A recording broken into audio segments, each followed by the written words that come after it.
I'm doing this vlog because this is my first time traveling abroad alone.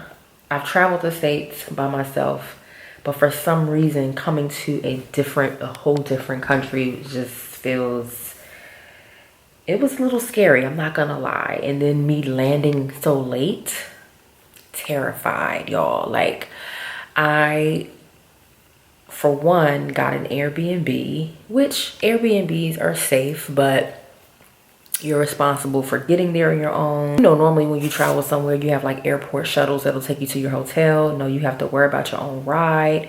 So I ended up booking the transportation company through the Airbnb, but it was just still a little sketchy because the van only had like a small tag on it, like showing the company, but it just looked like a real creepy van. And I was literally like, every sign that I saw driving to the Airbnb, I was just making sure I knew where I was because it's super dark. It's just, it's very creepy. And then of course my driver barely knew English, so I'm like, oh Lord, if something happens to me, nobody's gonna find me. My boyfriend did book this ticket for me over the holiday. He really wanted me to just kind of get away and just have some me time. And he was hoping that I would bring a friend, but nobody was available like at kind of a short notice. So I said, I'm not gonna waste a ticket. The week before it was time for me to go, I was like, I'm not going. I can't do it. Like, but I'm like, you know what? People travel alone abroad all the time and people live. So I made sure that I picked a really safe Airbnb. There is 24-hour security here. By the way, when they dropped us off in the Airbnb, like, he followed us like to the apartment, so he like made sure I got in safe. So far I will say I do feel pretty safe. It's just the fact that I got here and it was so dark. Like, yeah, wasn't feeling that. I was supposed to land here at 3 p.m. so I was gonna kind of have a day here to just kind of get a feel for the scenery. Me coming here in the dark, just, yeah, it was a bit of a turn off, but hey, things happen. So tomorrow I'm gonna have breakfast. There's like a restaurant attached to the property. So I'm gonna just bump over there, have breakfast, and then I'm going to go to the beach. Another thing, colored sheets, no bueno.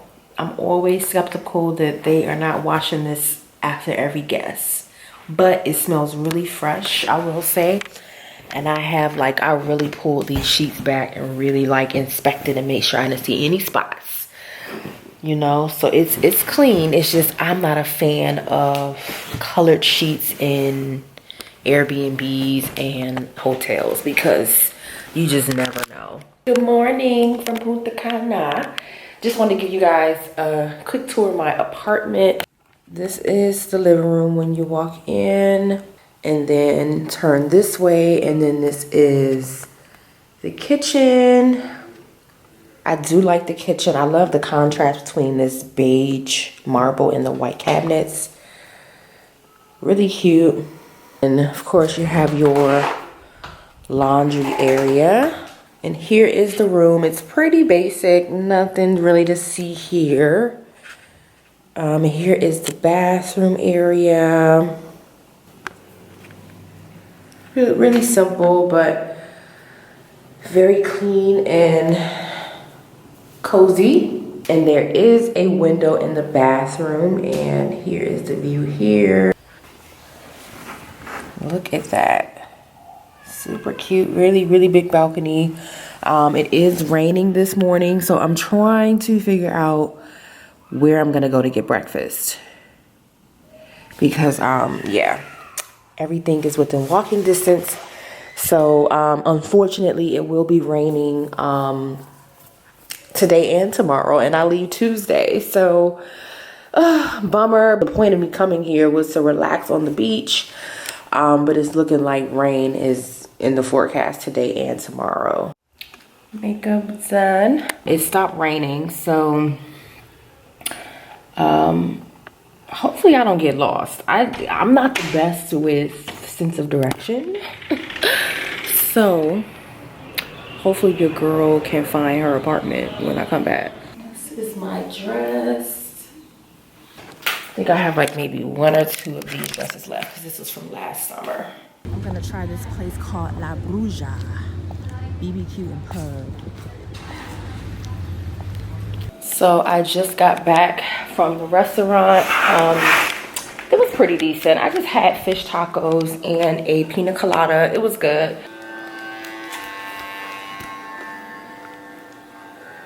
So I was able to get a little rest, and as soon as I laid down, the sun came out. We have a really nice pool on the property, so I was thinking I might just maybe chill out there and eat dinner. I don't know. I'm still debating on what I want to do, but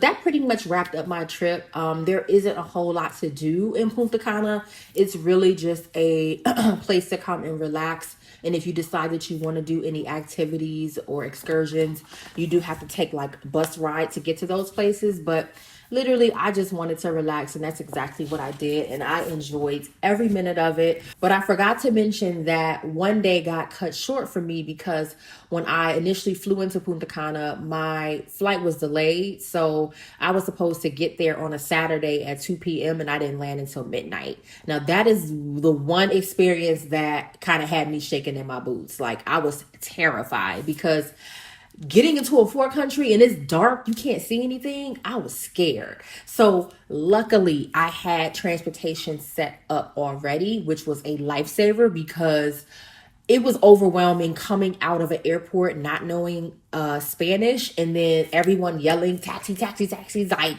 I was like, oh my God, it was a bit much. So luckily, which I would stress, that's like the number one tip, is to have transportation already pre-booked before you get there. The girl took a picture of the taxi driver. I took a picture of the van.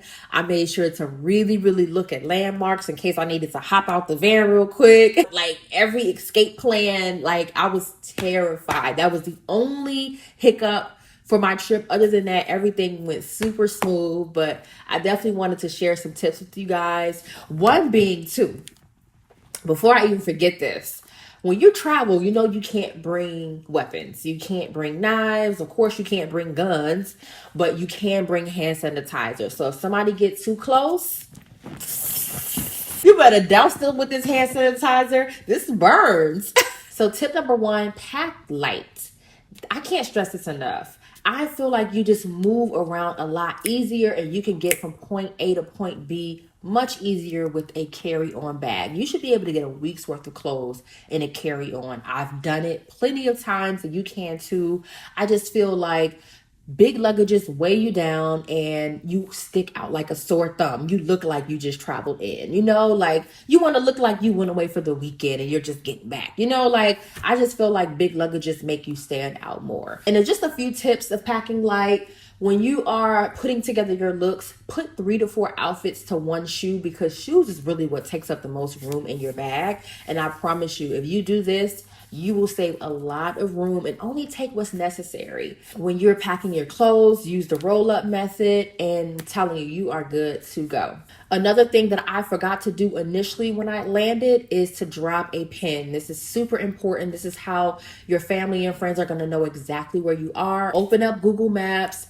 Just drop a pin and share your location. This is going to pinpoint exactly where you are and it'll give your friends and family peace of mind. Tip number 3, make sure that you pre-book your transportation to and from your hotel before you get there. I can't stress this enough. This took such a weight off my shoulders, not having to worry about catching a taxi and worrying if the taxi was safe. This is super important because you don't want to get to a place where there is a language barrier and you don't know how to ask for a taxi. So this was a really, really huge help for me. Tip number 4, blend in as much as you can. Don't try to stray too far away from the tourist area or from where you are staying. It's just super important that your friends and family know exactly where you are. And if you're on the other side of the island, who can save you, boo? If you are more adventurous and you're interested in doing the activities or the excursions, just make sure you link up with a travel group so that you're not by yourself doing these things. Okay. Tip number 6.